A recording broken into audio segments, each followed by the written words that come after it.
Hola, hola, muy buenos días hermanos, que Dios los bendiga mucho. Hoy es el 15 de abril y seguimos en nuestra lectura bíblica diaria.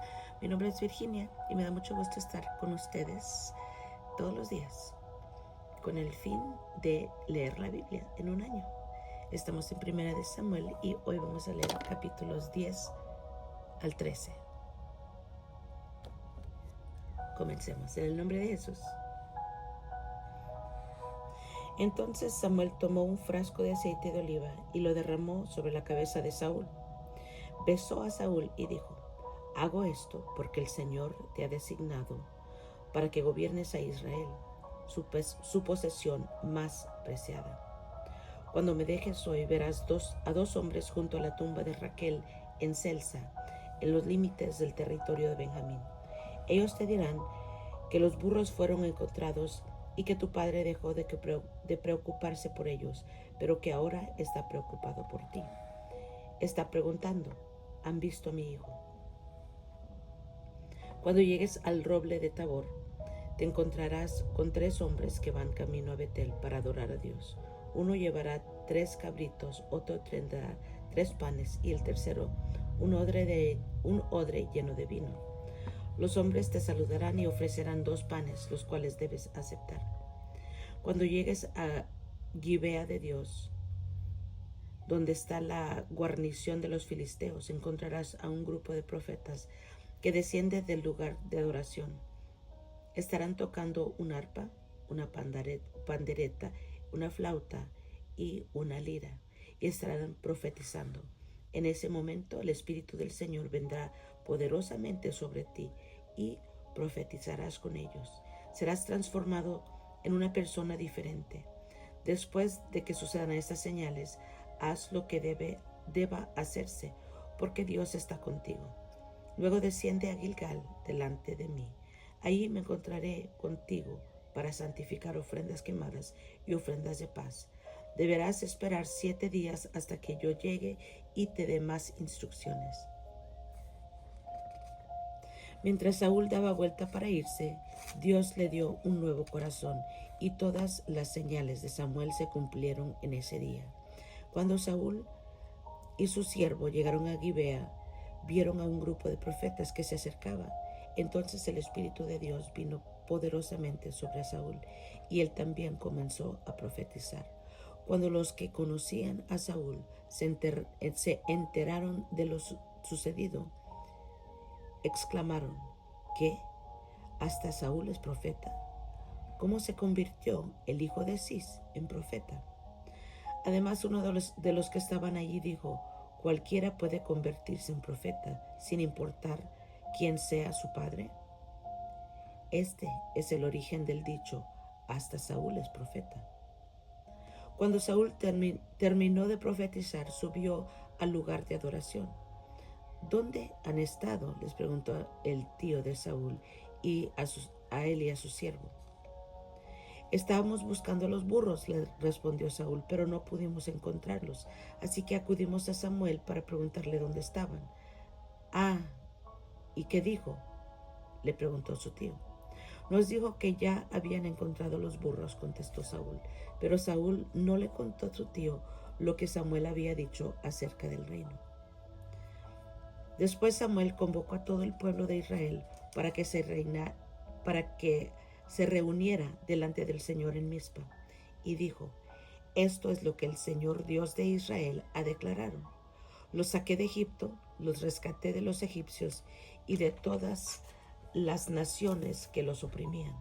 Pero aunque los rescaté de su miseria y aflicción, hoy han rechazado a su Dios y han dicho: no, en lugar de Dios queremos un rey. Por lo tanto, preséntense ahora delante del Señor por tribus y clanes. Entonces Samuel reunió a todas las tribus de Israel delante del Señor, y por sorteo se eligió a la tribu de Benjamín. Después llegó a cada familia de la tribu de Benjamín delante del Señor, y se eligió a la familia de los Matri. Finalmente, de entre los que de ellos fue escogido Saúl, hijo de Cis, pero cuando lo buscaron había desaparecido. Entonces le preguntaron al Señor: ¿dónde está? Y el Señor contestó: está escondido entre el equipaje. Así que lo encontraron y lo sacaron. Era tan alto que los demás apenas le llegaban al hombro. Luego Samuel dijo a todo el pueblo: Este es el hombre que el Señor ha escogido como su rey. No hay nadie como él en todo Israel. Y todo el pueblo gritó: ¡Viva el rey! Después Samuel le explicó al pueblo cuáles eran los derechos y las obligaciones de un rey. Los escribió en un rollo, lo puso delante del Señor. Luego Samuel envió al pueblo a sus casas. Cuando Saúl regresó a su casa en Gibea, lo acompañó un grupo de hombres a quienes Dios le había tocado el corazón. Sin embargo, había unos sinvergüenzas que se quejaban: ¿Cómo puede este hombre salvarnos? Y lo despreciaban y se negaban a llevarle regalos. Pero Saúl no les hizo caso. Naas, rey de los amonitas, había estado oprimiendo gravemente a los habitantes de Gad y de Rubén, que vivían al oriente del río Jordán. Le sacó el ojo derecho a todos los israelitas que vivían allí y no permitía que nadie viniera a rescatarlos. De hecho, de todos los israelitas que vivían al oriente del río Jordán, no había uno solo a quien Naas no le hubiera sacado el ojo derecho. Pero había 7,000 hombres que habían escapado de los amonitas y se habían establecido en Jabes de Galaad. Como un mes después, el rey Naas de Amón dirigió a su ejército contra la ciudad israelita llamada Jabes de Galaad. Pero los habitantes de Jabes pidieron paz. Haz un tratado con nosotros y seremos tus siervos, rogaron. Está bien, dijo Naas, pero con una sola condición: le sacaré el ojo derecho a cada uno de ustedes para deshonrar a todo Israel. Danos 7 días para enviar mensajeros por todo Israel, respondieron los ancianos de Jabes. Si nadie viene a salvarnos, aceptaremos tus condiciones. Cuando los mensajeros llegaron a Gibea de Saúl, le contaron al pueblo acerca de su aprieto. Todos se echaron a llorar. Saúl había estado arando un campo con sus bueyes cuando regresó a la ciudad. Preguntó: ¿Qué les pasa? ¿Por qué están llorando? Así que le contaron del mensaje de Jabes. Entonces el Espíritu de Dios vino con poder sobre Saúl y se enojó mucho. Así que tomó 2 bueyes, los cortó en pedazos y envió mensajeros para que los llevaran por todo Israel con el siguiente mensaje: Esto es lo que le pasará a los bueyes del que se niegue a seguir a Saúl y a Samuel a la batalla. Entonces el Señor hizo que la gente tuviera miedo del enojo de Saúl. Por lo tanto, todos salieron a la guerra como un solo hombre. Cuando Saúl los movilizó en Besec, se dio cuenta de que había 300,000 hombres de Israel y 30,000 de Judá. Entonces Saúl envió a los mensajeros de regreso a Jabes de Galaad para decir: los rescataremos mañana antes del mediodía. Cuando llegó el mensaje, hubo gran alegría en toda la ciudad. Así que los hombres de Jabes dijeron a sus enemigos: mañana iremos a ustedes y podrán hacer con nosotros lo que quieran. Pero a la mañana siguiente, antes del amanecer, Saúl llegó con su ejército dividido en 3 destacamentos. Entonces atacó por sorpresa a los amonitas y los masacró durante toda la mañana. El resto del ejército amonita quedó tan disperso que no había de ellos 2 de ellos juntos. Entonces la gente clamó a Samuel: ahora, ¿dónde están esos hombres que decían: ¿por qué debe Saúl gobernarnos? Tráiganos aquí y los mataremos. Pero Saúl respondió: nadie será ejecutado hoy, porque este día el Señor rescató a Israel. Luego Samuel dijo a la gente: vengan, vamos todos a Gilgal para renovar el reino.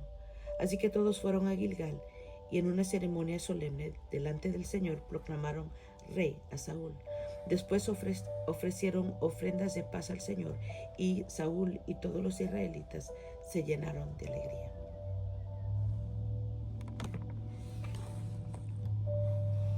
Entonces Samuel se dirigió a todo Israel y echó lo que me han pedido, he hecho lo que me han pedido y les he dado un rey. Ahora el rey es su líder. Estoy aquí delante de ustedes, un hombre ya viejo y canoso, y mis hijos les sirven. He sido su líder desde mi niñez hasta el día de hoy.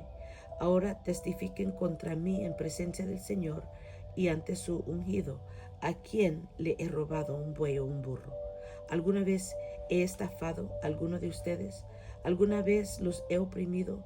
¿Alguna vez he aceptado soborno o he pervertido la justicia? Díganmelo y corrige cualquier cosa incorrecta que haya hecho.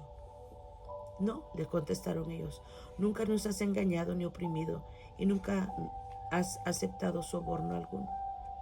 El Señor y su ungido son mis testigos hoy, declaró Samuel, de que mis manos están limpias. Si Él es nuestro testigo, respondieron. Fue el Señor quien designó a Moisés y a Aarón, continuó Samuel.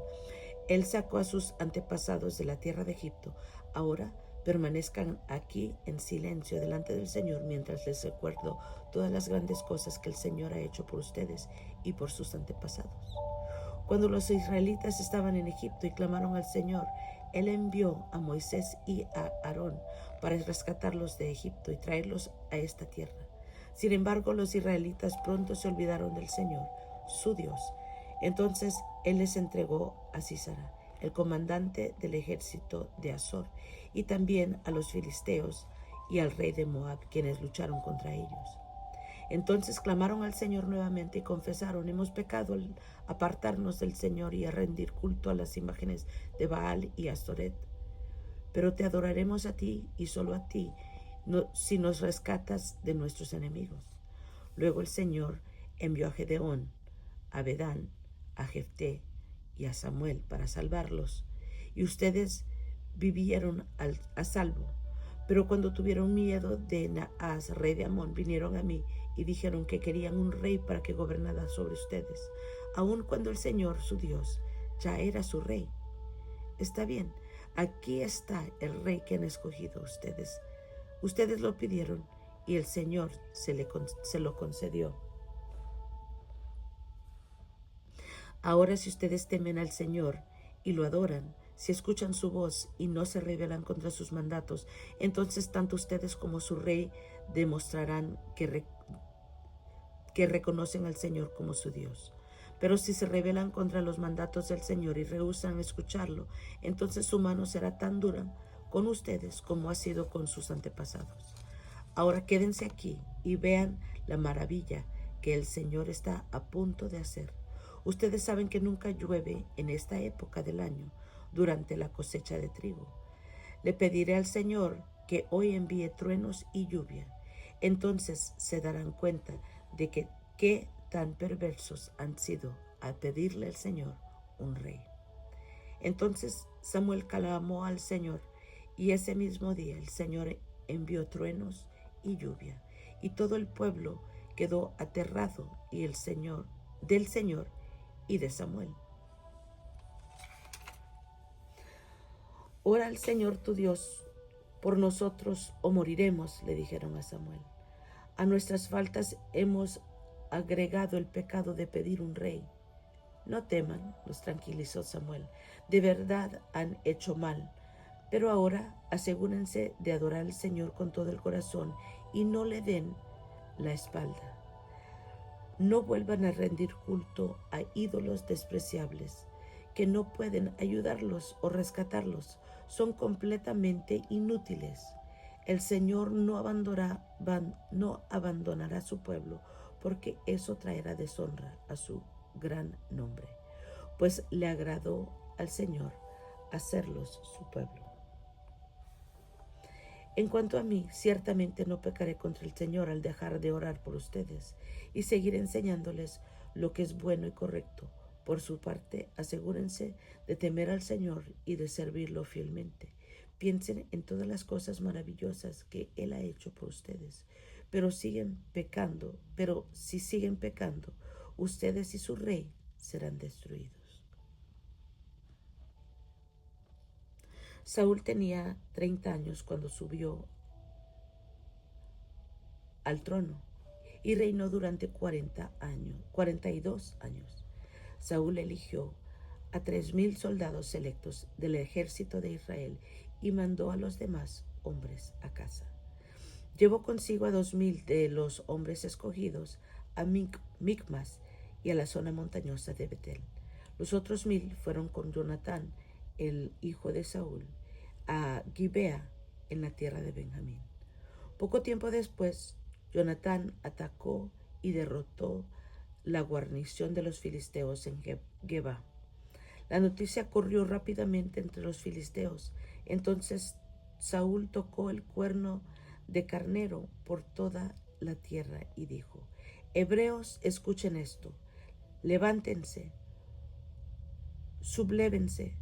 Así que todo Israel oyó la noticia que Saúl había destruido la guarnición filistea en Geba y que ahora los filisteos odiaban a los israelitas más que nunca. Entonces todo el ejército israelita fue llamado para unirse a Saúl en Gilgal. Los filisteos reunieron un ejército poderoso de 3,000 carros de guerra, 6,000 hombres para conducirlos y tantos guerreros como los granos de arena a la orilla del mar. Acamparon en Micmas, al oriente de Bet-aven. Los hombres de Israel vieron el gran aprieto en que se encontraban y, como estaban fuertemente presionados por el enemigo, trataron de esconderse en cuevas, matorrales, rocas, hoyos y cisternas. Algunos cruzaron el río Jordán y escaparon a la tierra de Gad y de Galaad. Mientras tanto, Saúl se quedó en Gilgal y sus hombres temblaban de miedo. Durante 7 días Saúl esperó allí, según las instrucciones de Samuel. Pero aún así Samuel no llegaba. Saúl se dio cuenta de que sus tropas habían comenzado a desertar, de modo que ordenó: tráiganme la ofrenda quemada y las ofrendas de paz. Y Saúl mismo sacrificó la ofrenda quemada. Precisamente cuando Saúl terminaba de sacrificar la ofrenda quemada, llegó Samuel. Saúl salió a recibirlo, pero Samuel preguntó: ¿qué has hecho? Saúl le contestó: vi que mis hombres me abandonaban y que tú no llegabas cuando prometiste, y que los filisteos ya están en Micmas, listo para la batalla. Así que dije: los filisteos están listos para marchar contra nosotros en Gilgal, y yo ni siquiera he pedido ayuda al Señor, de manera que me vi obligado a ofrecer yo mismo la ofrenda quemada antes de que tú llegaras. ¡Qué tontería!, exclamó Samuel. No obedeciste al mandato que te dio el Señor tu Dios. Si lo hubieras obedecido, el Señor habría establecido tu reinado sobre Israel para siempre. Pero ahora tu reino tiene que terminar, porque el Señor ha buscado a un hombre conforme a su propio corazón. El Señor ya lo ha nombrado para ser líder de su pueblo, porque tú no obedeciste el mandato del Señor. Después Samuel salió de Gilgal y siguió su camino, pero el resto de las tropas fue con Saúl a encontrarse con el ejército. De Gilgal subieron a Gibea, en la tierra de Benjamín. Cuando Saúl contó los hombres que todavía estaban con él, descubrió que solo quedaban 600. Saúl, Jonatán y las tropas acampaban en Geba, en la tierra de Benjamín, mientras que los filisteos levantaron su campamento en Micmas. 3 destacamentos de asalto pronto salieron del campamento de los filisteos. Uno fue al norte a Ofra, en la tierra de en la tierra de Sual. Otro fue al occidente a Bet-Orón, y el tercero avanzó hasta la frontera sobre el valle de Seboim, cerca del desierto. No había herreros en la tierra de Israel en esos días. Los filisteos no los permitían, por medio a que forjaban espadas y lanzas para los hebreos. Entonces, cada vez que los israelitas necesitaban afilar sus rejas de arado, picos, hachas y hoces, tenían que llevarlos a un herrero filisteo. Lo que cobraban era lo siguiente: 8 gramos de plata por afilar una reja de arado y un pico, y 4 gramos por afilar una hacha o hacer la punta de una aguijada para bueyes. Por eso, el día de la batalla, nadie del pueblo de Israel tenía espada o lanza, excepto Saúl y Jonatán. El paso de Micmas, mientras tanto, había sido asegurado por un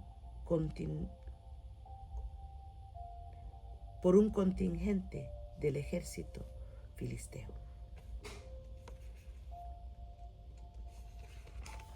Muy bien. Hemos leído sobre Samuel cuando unge a Saúl como su rey, el rey de Israel. Vemos a Saúl que es proclamado rey. Capítulo 11 vemos que Saúl derrota a los amonitas. En el 13, la guerra constante contra los filisteos y la desobediencia de Saúl y reproche de Samuel.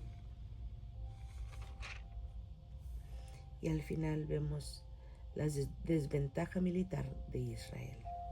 Solo 2 de ellos tenían espada o lanza. Perdón, eran Saúl y Jonatán, los demás no tenían. Amén. Y mañana seguimos con la lectura. Gloria al Señor. Gracias por acompañarme. Yo los quiero mucho. Que Dios los bendiga más y más y nos estamos escuchando la próxima.